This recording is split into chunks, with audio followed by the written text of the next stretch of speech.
នេះជាថ្ងៃឆ្លងប៉ុន្តែនៅស្រុកខ្មែរនៅស្រុកយើងទឹកតែចូលឆ្នាំនៅថ្ងៃនេះតែម្ដងសូមអរគុណនិងសូមមេត្តាដើរខាងក្រោយទៅឧត្តមសូមនាំមុខ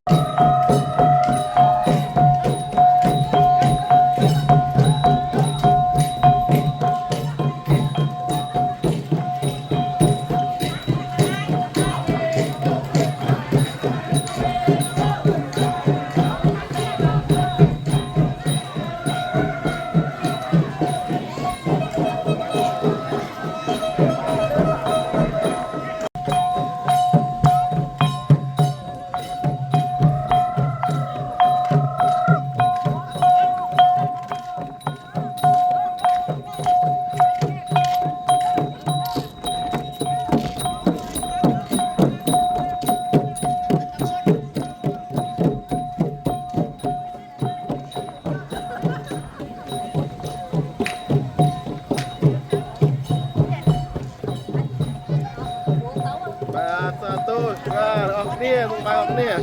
បាទសាទរ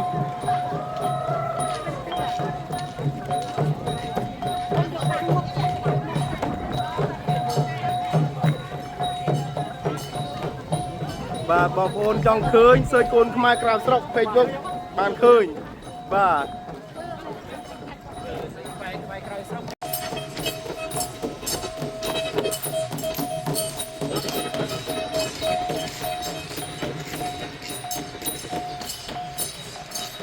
ស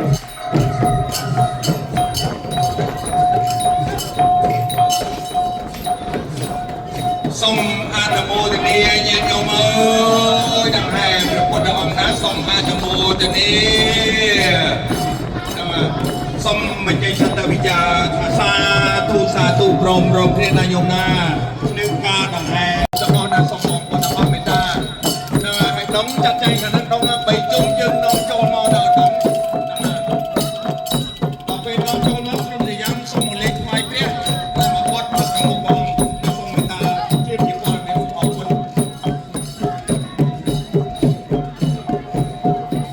ឆ្នាំថ្មី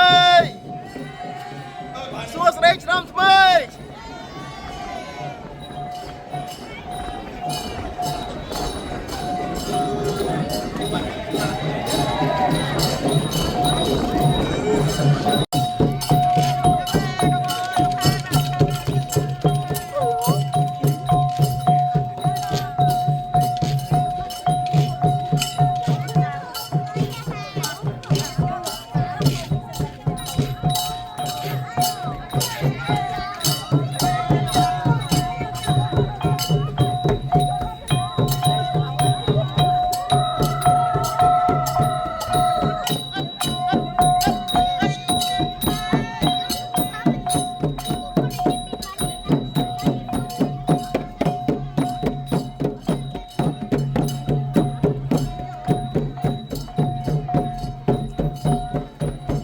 បាទសួស្តីឆ្នាំថ្មីបាទ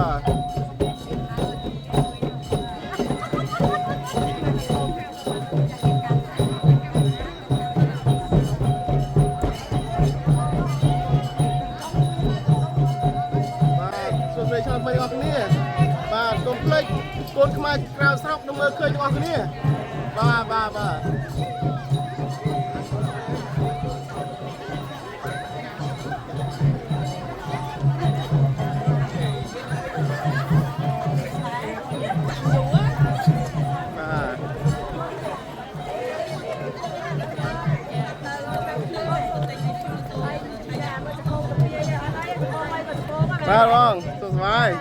សួស្តីឆ្នាំថ្មីបាទ Happy New Year